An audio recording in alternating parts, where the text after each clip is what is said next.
Assalamualaikum warahmatullahi wabarakatuh. Halo teman-teman semua, kali ini kita lagi ngadain podcast. Kenalin kita dari kelompok 4. Eh, Kita mau ngadain podcast tentang bisnis konvensional versus bisnis digital. Kita dari Prodi Kewirausahaan dari kelas B. Nah, di kesempatan kali ini kita udah kedatangan tamu nih dari Prodi Bisnis Digital, yaitu Benyamin Hartanto. Nah, dia kan memang ahli di bidangnya. Jadi kita coba tanya-tanya aja pada dia. Halo Ben, selamat sore. Yo, sore Ras. Pada kesempatan kali ini kita ada beberapa pertanyaan Ben, sharing-sharing ilmu gitu kan. Eh, jadi kita kan sering mendengar gitu tentang bisnis digital dan bisnis konvensional. Tapi apa sih yang dimaksud dengan bisnis digital dan bisnis konvensional itu?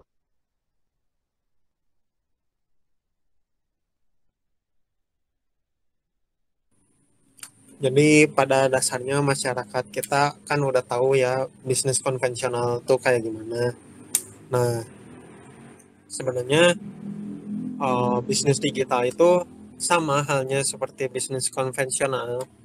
Yang membedakan adalah media penggunaan di mana bisnis digital itu menggunakan teknologi digital. Yang artinya teknologi yang digunakan pada bisnisnya itu terhubung dengan internet. Bisa berupa IoT atau Internet of Things, bisa juga marketplace atau e-commerce seperti banyak aplikasi tempat berjualan yang sudah diketahui oleh masyarakat kita. Iya, betul sekali. Setuju banget nih sama Ben. Nah, menurut Ben tuh ada nggak sih hal spesifik yang menjadikan kelebihan dan kekurangan dari kedua bisnis tersebut tuh kayak apa gitu, dari bisnis digital dan konvensionalnya tuh gimana?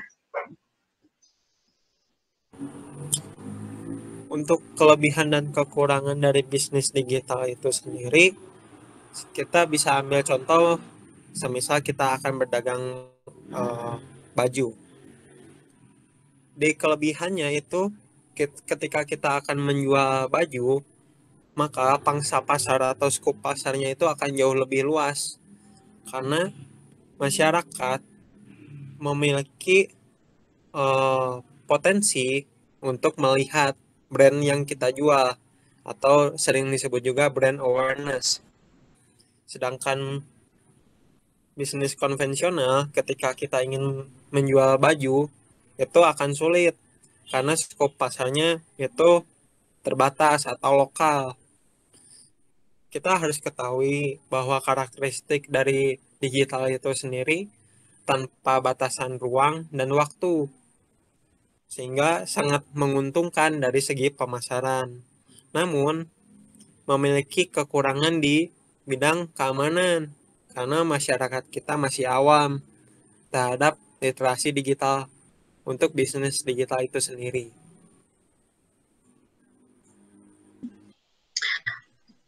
Terus di kan sekarang tuh kita lagi di masa pandemi kan. Nah, susah banget buat berbelanja di outlet secara langsung karena kita harus mematuhi apa sih kesehatan, protokol kesehatan dan banyak juga PSBB di mana-mana.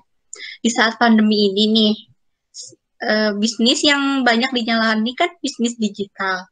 Namun kalau seandainya pandemi ini tuh udah nggak ada, apakah bisnis konvensional itu bisnis-bisnisnya masih bisa dijalankan seperti sedia kala atau malah justru sekarang tuh semua beralih pada bisnis digital. Menurut Ben tuh gimana sih pendapat Ben sekarang? Pada dasarnya perkembangan zaman itu tidak bisa kita lawan. Namun kita bisa berkolaborasi dengan perkembangan zaman tersebut. Maka diharapkan masyarakat Indonesia itu ketika pandemi COVID-19 ini sudah beres, sudah memiliki literasi digital digital dan kemampuan untuk mengoperasikan bisnisnya secara digital. Ada peluang di mana bisnis konvensional masih bisa bertahan, namun harus memiliki uniqueness, value, di mana bisnisnya tersebut memang harus dijalankan secara konvensional. Namun, pada bidang pemasarannya atau pada bidang marketingnya, tetap disarankan untuk menggunakan bisnis digital, seperti wisata dan kuliner. Tradisional itu adalah bisnis konvensional. Namun, di bidang pemasarannya, tetap harus dipasarkan baik melalui website, aplikasi, maupun dari e-commerce-nya itu sendiri. Jadi banyak banget ya keuntungannya kalau di saat pandemi ini kita tuh jadi banyak belajar soal marketing digital. Ben bilang bahwa nggak ada salahnya buat bisnis konvensional itu beralih ke bisnis digital. Misalkan ada bisnis konvensional yang udah bisa beralih gitu ke bisnis digital. Ada apa aja sih tipsnya gitu supaya mereka bisa bertahan di bisnis digital ini gitu? Tips untuk bertahan di era digital seperti sekarang itu, bisnis Anda harus memiliki uniqueness. Karena dengan uniqueness, kita bisa menjangkau brand awareness dari customer kita. Ketika customer atau konsumen kita mengetahui brand kita menjadi top of mind dalam benak mereka, maka persaingan tersebut dapat ditanggulangi dan juga harus dilakukan secara rutin untuk pemasarannya. Ketika kita sudah ada di top, jangan mengurangi biaya pemasarannya, karena biaya pemasaran itu sangatlah penting. Bisa dianggap bahwa semakin besar biaya pemasaran dan semakin efektif atau tepat sasarannya biaya pemasaran, itu akan berpengaruh pada penjualan atau omset dari bisnis yang kita jalani. Dan intinya kita harus konsisten dengan kualitas produk kita. Ketika ada promosi, itu juga harus diperhatikan pemilihan kata-katanya, pemilihan fiturnya, dan juga jangan pernah berpikiran untuk mengurangi kualitas demi memangkas biaya variabel dari bisnis yang kita jalani. Seperti itu. Di sini tuh Ben ada pertanyaan nih dari Sidik. Katanya, kan masih banyak nih masyarakat kita yang awam dengan teknologi. Bagaimana langkah awal agar masyarakat itu berani memulai bisnis digital? Sedangkan kan banyak orang awam berpikir bisnis itu ya bisnis aja. Gimana tuh Ben? Langkah termudahnya menurut saya itu dengan meminta orang lain untuk membantu kita memasarkan produk kita. Namun jika masih terkendala biaya, itu kita bisa mencobanya sendiri melalui media sosial marketing. Karena di media sosial itu kita bisa memasarkan produk kita berdasarkan relasi yang kita punya. Sehingga kita bisa menghubungi konsumen kita secara rutin agar konsumen kita memiliki top of mind di produk milik kita. Jadi untuk literasi digitalnya memang disayangkan masyarakat Indonesia itu masih rendah. Namun tidak perlu takut untuk mencoba di media sosial marketing karena masih setengah-setengah antara digital dan konvensionalnya, karena sistem pembayarannya pun rata-rata COD atau cash on delivery seperti itu. Jadi bisa dibangun trust value antara produsen dengan konsumen. Oke, eh, untuk era sekarang dan era bisnis digital itu yang paling ramai itu bisnis apa sih? Potensi bisnis sekarang itu sebenarnya dengan ada kemajuan teknologi di bidang digital itu trennya selalu bergerak, mulai dari fashion, kuliner. Mungkin dari bidang kuliner kan kita bisa melihat banyak yang bergerak ke arah Korea seperti dimsum atau ke Japanese food seperti itu. Untuk di bidang fashion juga mulai bergerak ke arah yang lebih simpel, dan juga ada beberapa bidang bisnis yang terus bergonta-ganti seperti untuk barbershop juga selalu berganti-ganti untuk hairstylenya. Nah, jadi saran saya perlu dibangunnya empathize atau empati terhadap lingkungan sekitar kita terlebih dahulu.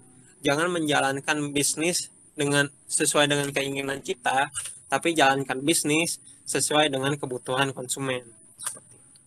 Ada yang ini nggak mau yang ada yang mau ditanya lagi? Oh iya, Oh nih iya, kalau misalkan katanya minta tips nih buat para wirausaha yang mau berbisnis dari band, ada tips gak apa aja yang harus dipersiapkan gitu? Tipsnya adalah ketahui dulu kebutuhan konsumen atau kebutuhan lingkungan kita, permasalahan apa saja yang terjadi di sekitar kita, lalu kita berusaha untuk mencari solusinya dengan mendefinisikan permasalahan tersebut, lalu kita menawarkan solusi tersebut ke konsumen kita, baru kita memproduksi. Jangan sampai kita sudah menginvestasikan banyak aset, sedangkan konsumen di sekitar kita tidak memperdulikan produk yang kita hasilkan dari aset yang sudah kita investasikan. Jadi, boleh mencoba, tetapi harus terukur, terencana, dan juga terarah. Seperti itu tipsnya dari saya. Dan mungkin saran juga untuk yang mau memulai bisnis, entah itu mahasiswa atau remaja, jangan sekali-kali untuk mencoba meminjam dana secara online di aplikasi-aplikasi tertentu. Lebih baik jika ingin meminjam dana itu ke bank. Namun tetap saya lebih menyarankannya itu menggunakan dana pribadi sehingga tidak memiliki potensi kehilangan atau kerugian aset yang lebih besar.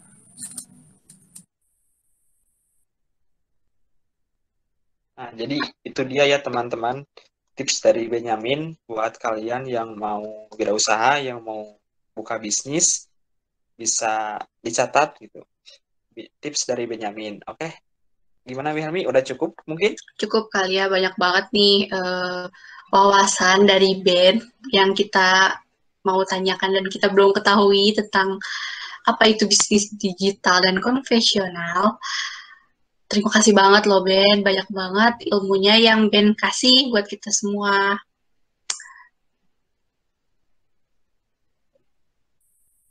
Oke, jadi pada intinya bisnis digital itu perlu kita lakukan. Kita perlu beradaptasi dengan zaman yang terus berubah ya Ben ya. Jadi zaman yang terus berubah, maka bisnis juga perlu berubah gitu. Oke, sekali lagi kita ucapin makasih banyak buat waktunya. Semoga kita bisa bertemu lagi di lain kesempatan ya Ben. Sekian podcast yang bisa kita sampaikan dengan narasumber Benyamin Hartanto. Mudah-mudahan bermanfaat. Wassalamualaikum warahmatullahi wabarakatuh.